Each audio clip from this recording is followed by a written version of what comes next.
for your agile journey. That is the three pillars of Scrum. Yes, that's exactly that we will be talking about today. I welcome all of you on board Let's Go Agile. My name is Sanjit Bhattacharya and I am your Agile learning partner. Before we get any further into the topic, let us first quickly see what exactly is Scrum. As per the Scrum Guide, Scrum is a lightweight framework that helps people, teams, and organizations generate value through adaptive solutions for complex problems. We have three different distinct roles in Scrum that are called as accountabilities. The one is the product owner, the Scrum Master, and the developers. Let's quickly go browse through the roles of these individuals or the teams. Product owner is responsible for building the right thing, getting the right information, and letting the developers know that. The developers, in turn, are responsible for building the thing right. How important is the thing? All right. And what does the Scrum Master do? The Scrum Master is responsible for helping to build the thing fast. Let us see what Scrum and empiricism has to say. Scrum Guide says that Scrum is founded on empiricism and lean thinking. Empiricism asserts that knowledge comes from experience and making decisions based on what is observed.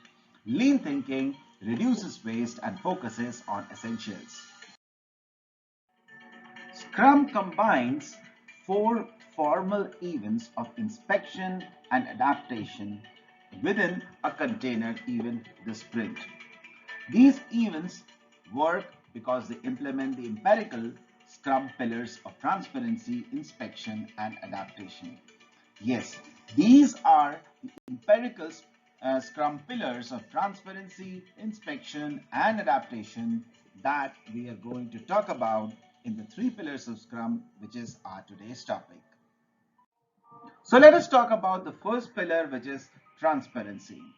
The Scrum Guide says that emergent processes and work must be visible to those performing the work as well as those reviewing the work. It also says that with Scrum, important decisions are based on the perceived state of its three informal artifacts. Artifacts that have low transparency can lead to decisions that diminish value and increase risk.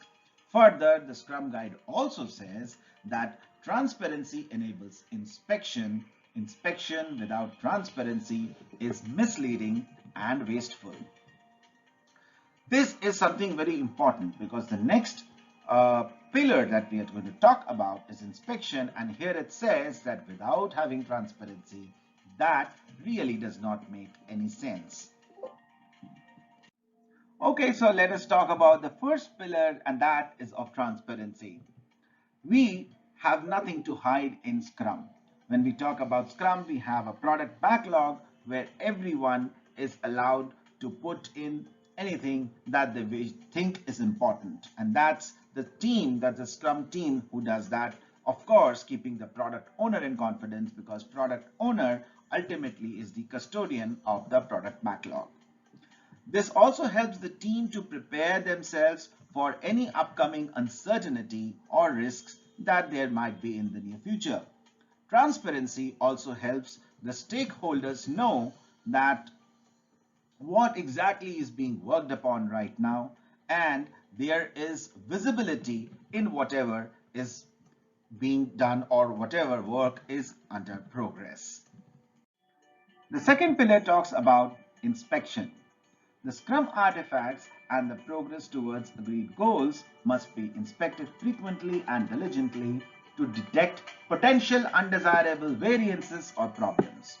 To help with inspection, Scrum provides cadence in the form of its 5 events. Again, we will be covering it up very soon.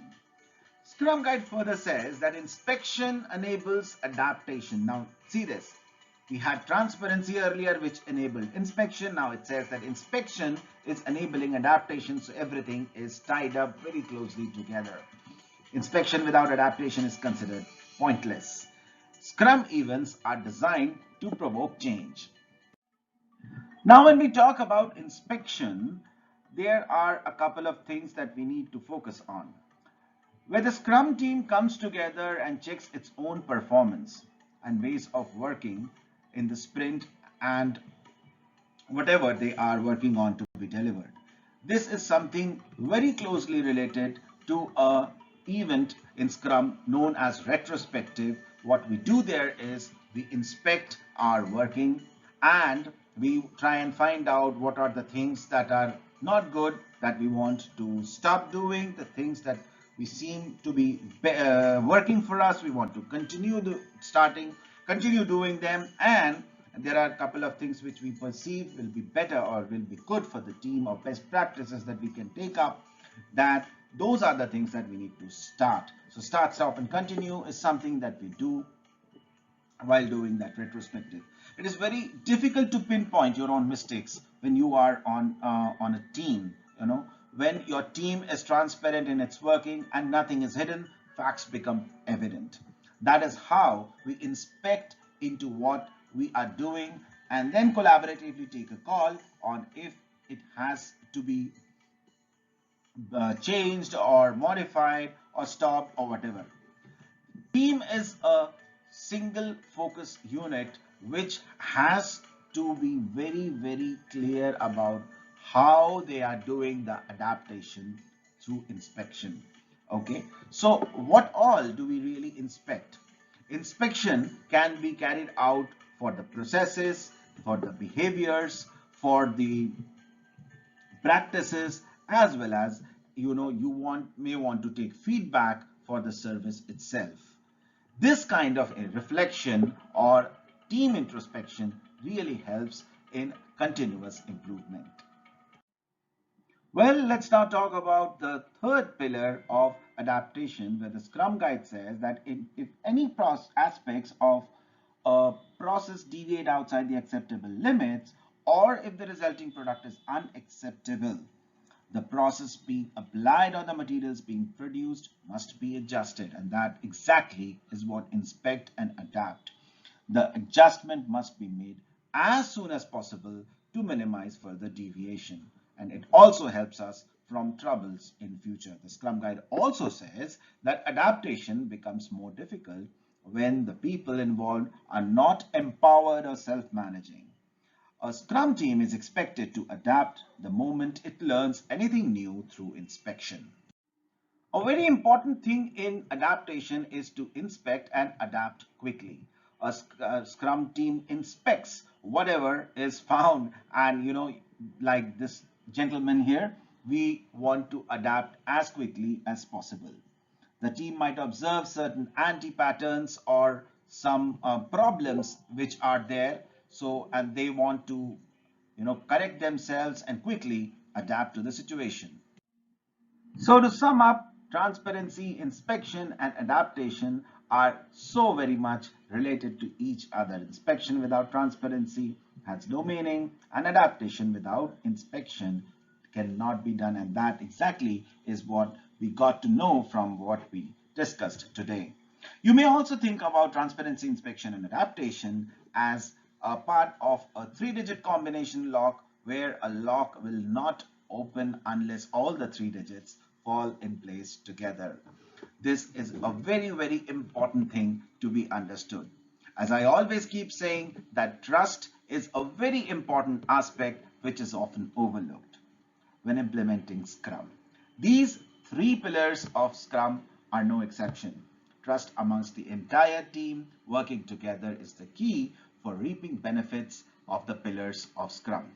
So that was all in this video today. I hope it made sense and the content was relevant to what you were looking for. We will try and produce better and better content on this channel with your support. Please do let us know how you like this content. Do consider subscribing if you haven't as yet. And till we meet again, stay healthy, stay happy, and together, let us go agile.